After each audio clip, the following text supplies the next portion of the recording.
Buen día audiencia, soy Eita Caleb y les quiero compartir que titularse por escribir una obra artística conlleva, además de un proceso bastante extenso, el haber leído muchísimos libros. Buena parte de mi vida la he entregado a los libros y ellos, de una manera muy respetuosa y recompensante, me han entregado su parte, que es conocer diferentes historias, perspectivas, géneros, narrativas y diversas palabras que me han ayudado a lo largo de mi vida.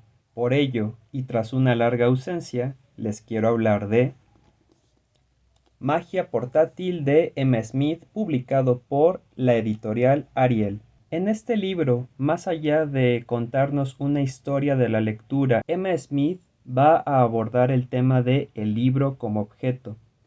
Recordemos un poquito que normalmente se asocia a una figura muy romántica el hecho de leer, el hecho de poseer un libro, pero ¿de dónde viene toda esa imagen? En diferentes capítulos, M. Smith nos va a contar la historia del libro como objeto y cómo ha ido evolucionando a lo largo de la historia. En capítulos cortos tirando a medianos, conoceremos los orígenes del libro, empezando por los diferentes papiros, el tipo de papel que se empleaba, quiénes eran los que podían poseer los libros, y conociendo su primera forma como pergaminos, pasando por esas curiosas tablillas que, grabadas en un material un poco más duro, dificultaban bastante la lectura y su portabilidad. En los orígenes de esta antigüedad, M. Smith también se atreve a explorar esa otra parte desconocida de la historia de los libros, puesto que siempre se ha mostrado una perspectiva más occidental que oriental. Así que ahí conoceremos también los primeros textos sagrados, que se consideran los primeros libros, y que vinieron de parte de Oriente en lugar de Occidente. Ya después habrá llegado Gutenberg, populariza la imprenta, y es así como empezamos a desenvolvernos en esta historia de los libros. Algo que me pareció un poco invasivo de parte de M. Smith, y quiero pensar que fue como para darle un poco más de investigación al asunto, es que le da muchísimo foco y atención al tema de la Biblia. Tomando en cuenta que fue uno de los primeros textos sagrados en ser publicados en forma de libro, yo pensaría que en la labor historiográfica de M. Smith lo tomó como antecedente y se siente bien en dos capítulos. El caso es que luego ella se pone a hablar de la Biblia en otros capítulos que no tendrían por qué ver con la Biblia y empieza como a querer meter ese tema a fuerzas. Que tal vez para otras personas no les signifique mayor problema el enterarse de la historia de la Biblia, pero a mi parecer, de tantos capítulos en los que se aborda esta historia, creo que hubiera sido conveniente abordar un libro completo dedicado al tema de la Biblia. Y lo anterior no está completamente relacionado con el tema de la Biblia, sino que en ciertos capítulos luego ella empieza a hablar de un tema general y se agradece bastante la investigación, pero luego quiere meter otro tema ya al final del capítulo y se siente como si quisiera explicar todo un gran tema en pocas hojas, con una saturación de información y con cosas que poco van a aportar, porque luego se pone a describir ciertos nombres, fácil un párrafo se lo lleva de unas 7 líneas más o menos de puros nombres y que pues luego uno tendría la tarea de buscar o no sé con qué objetivo lo puso, o como para verse más enriquecido el aspecto histórico, pero me parece que llega a ser innecesario en algunas partes. Pero ¿por qué hablar de estos tópicos que podría restarle un poquito el mérito al trabajo de M. Smith?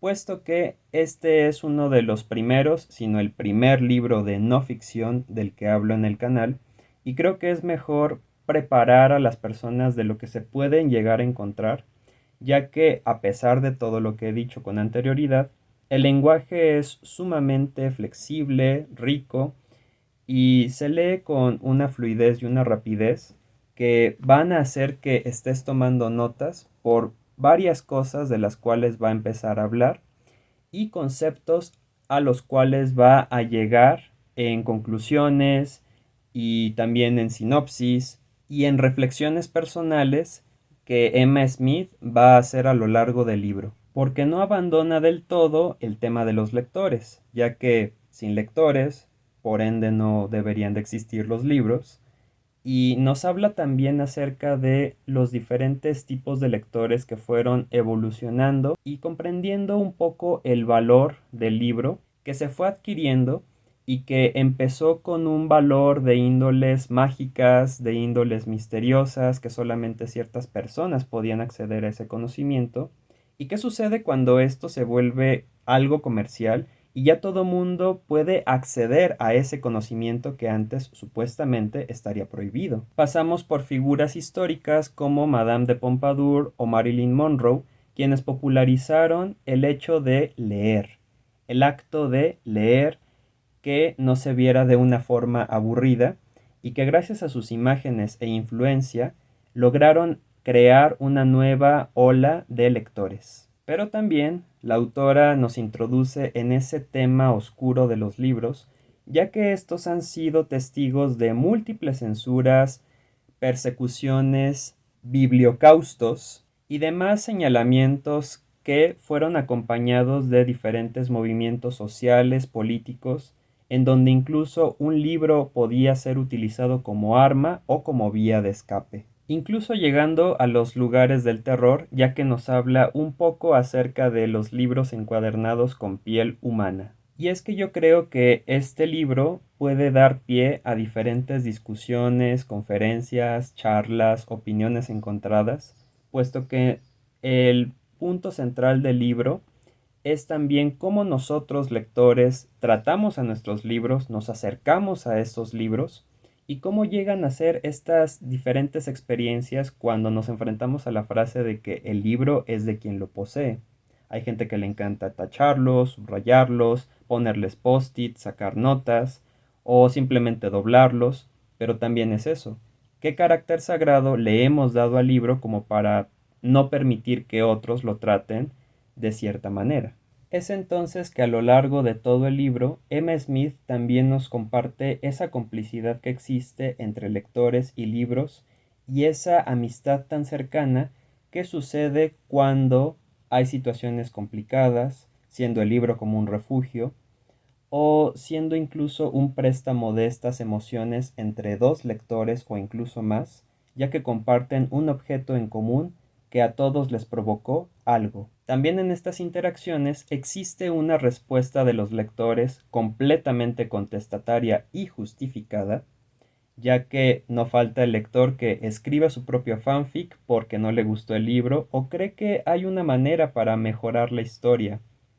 Desde esa parte, pasando por comentarios incluso al pie de la hoja, o de una manera más tranquila y pacífica, la saga de libros de Elige tu propia aventura, que fue introducción para muchos lectores. Sumado con lo anterior, resalté algunas frases que me gustaría compartir y que en los comentarios podrían dar pie a una charla muy interesante. Libricidad, en inglés, bookhood.